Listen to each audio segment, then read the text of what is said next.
Hello, my name is Candy Patterson. I'm the Albuquerque Public Schools board member representing the west side, west of the river.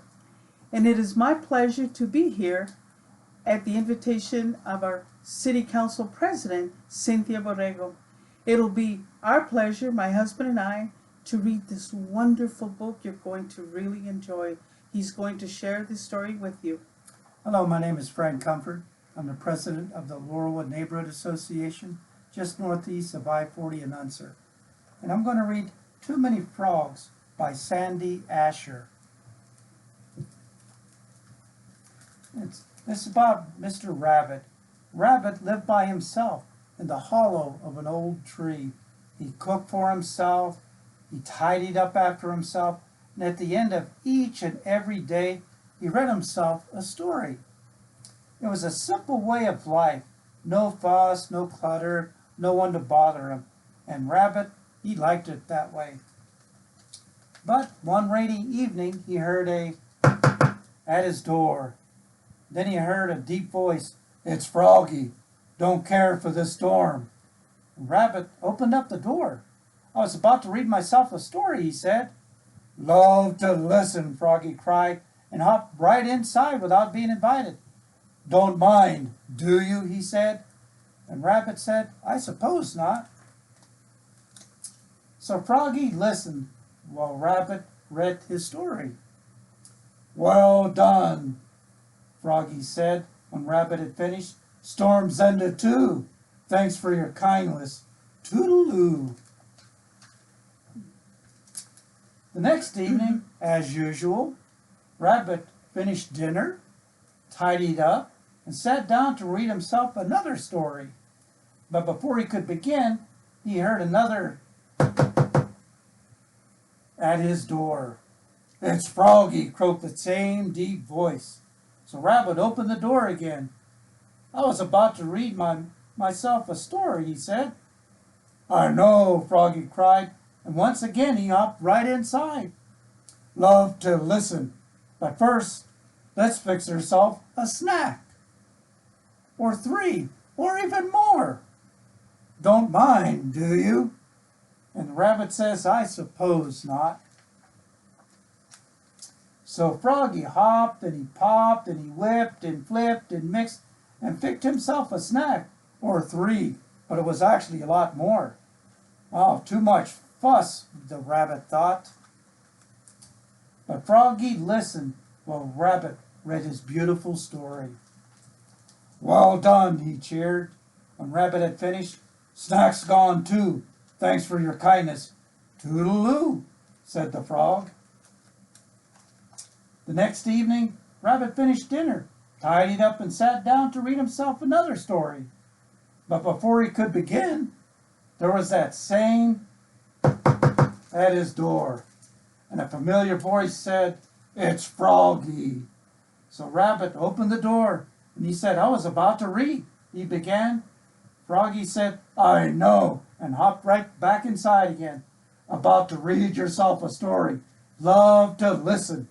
But first, let's get ourselves all comfy and cozy. Don't mind, do you?" And once again the Rabbit said, "I suppose not." So Froggy fluffed and puffed and mushed and smooshed and piled up all the pillows. Too much clutter, the Rabbit thought, but Froggy listened eagerly while Rabbit read his story. "Well done," Froggy cheered. "Bedtime too. Thanks for your kindness. Toodaloo." So he hopped out the door. So the next evening, Rabbit finished dinner, tidied up, and sat down to read himself another new story. But before he could begin, there was that, and he heard, "It's Froggy." So Rabbit opened the door. "I know," Froggy cried before Rabbit could say a single word. "You were about to read yourself a story. Love to listen.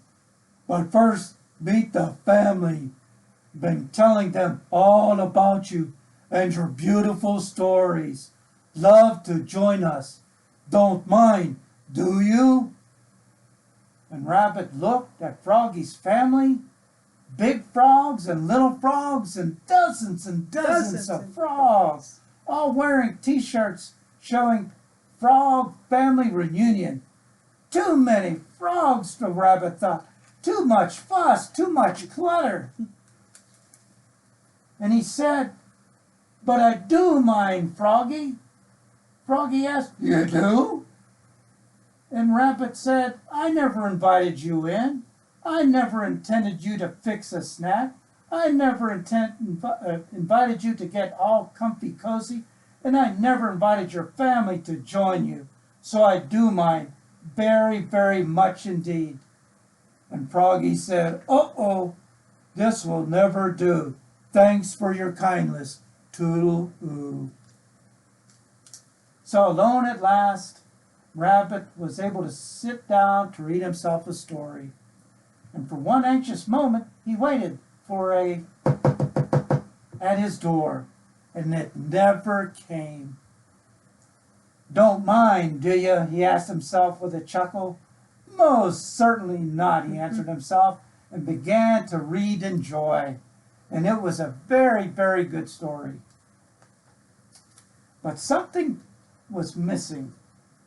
Well, snacks make a good story better, he thought. So he fixed himself a snack, and then he read on.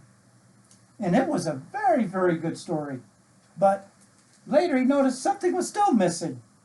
"Oh, pillows make a good story better," he thought. So he fluffed himself up a pillow and read on. And it was exceptionally a very good story. But something was still missing, he was thinking. So then Rabbit, he blinked once. Then he blinked a couple of times. And then again. And then he sighed.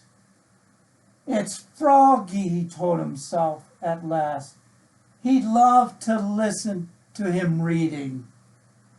So Rabbit went to the door and opened it. And there, on his footstep, sat Froggy and his whole family, patiently waiting to say they were sorry. Froggy said, "Never meant to be rude. Brought you a t-shirt, Frog Family Reunion." And the rabbit looked at him, and he realized what he had done. And he had also said, "Thank you. I was about to read a story. Would you like to join me?" And all the frogs cried in unison, "Love to listen." And they all hopped in.